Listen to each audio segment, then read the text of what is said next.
देश और विश्व में बढ़ते कोरोना के मामलों के संदर्भ में आज गांधी फिर याद आए। 1909 में प्रकाशित हिंद स्वराज मुझे समीचीन लगने लगी।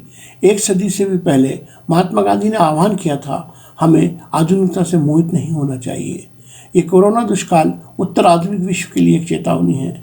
महात्मा गांधी ने आधुनिक युग को 9 दिन का आश्चर्य कहा था तथा आधुनिकता के सभ्यता होने के दावे को बीमारी की संज्ञा देते हुए हमें इसका शिकार नहीं होने के लिए चेताया था।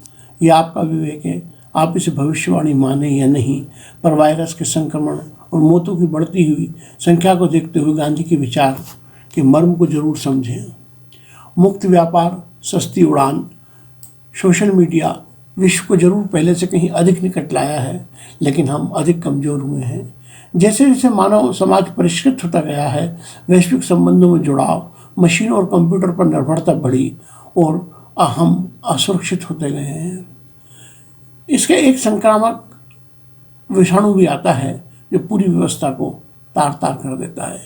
ऐसे में आधुनिकता को खोखला 9 दिन का चंबा कहना गांधी की मसीहाई भविष्यवाणी ही है। आज ये मारूक विषाणु करोड़ों वंचितों के जीवन पर खतरा बना हुआ है, तो इससे उत्तर आधुनिकता की शेखी के साथ आपराधिक अन्याय पर से भी पर्दा उठ रहा है। भारत में कोविड-19 का एक और अहम असर हुआ है। शहरी क्षेत्रों में थोपे गए लॉकडाउन की वजह से बड़ी संख्या में प्रवासी मजदूरों के पलायन ने भूली बिसरी आबादी की ओर ध्यान तो खींचा है। आज़ाद भारत के 7 दशकों में वंचितों के साथ हुए मानवाधिकार हनन भी सामने आया है। अपनी हत्या से कुछ समय पहले गांधी ने कहा था, मैं तुम्हें एक जंतर देता हूँ, जब भी तुम्हें संदेह हो या तुम्हारा अहम तुम पर हावी होने लगे तो ये कसौटी अपनाओ। सबसे गरीब और कमज़ोर आदमी को तुमने देखा हो तो उसकी शक्ल याद करो और अपने दिल से पूछो, जो कदम तुम उठाने पर विचार कर रहे हो वो उस आदमी के लिए कितना उपयोगी होगा। क्या उससे कुछ लाभ पहुँचेगा? क्या उससे वो अपने जीवन और भाग्य पर काबू रख सकेगा?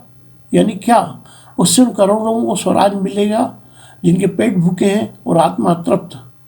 तब तुम देखोगे कि तुम्हारा संदेह मिट रहा है और अहम समाप्त होता जा रहा है। इस आपातकाल में सरकारें अपने गाल बजाने और पीठ थपथपाने में लगी हैं। ये पंक्तियाँ उनके काम की हैं। कुर्सी पर काबिज लोगों को सड़क पर भटकते दरिद्र नारायण और संघर्षरत मध्यम वर्ग की ओर ध्यान देना चाहिए, जिसके हाथ में अब रोजगार नहीं है। हम गलतफहमी में हैं और अक्सर ये दावा करते हैं कि हमने बीमारियों पर जीत हासिल कर ली है, जीने की उम्र में बढ़ोतरी कर ली है, सीमाओं से परे जा चुके हैं और अपनी धरती को बदल चुके हैं। अपनी शेखी में हम ये भूल गए थे कि मनुष्य होना कमज़ोर होना है। हमने प्रकृति पर जीत हासिल नहीं की है। हम इसलिए जीवित हैं क्योंकि प्रकृति ने हमें इसकी अनुमति दी है। इस गंभीर समय में गांधी के 5 अक्टूबर 1945 को जवाहरलाल नेहरू को लिखा पत्र भी याद आता है।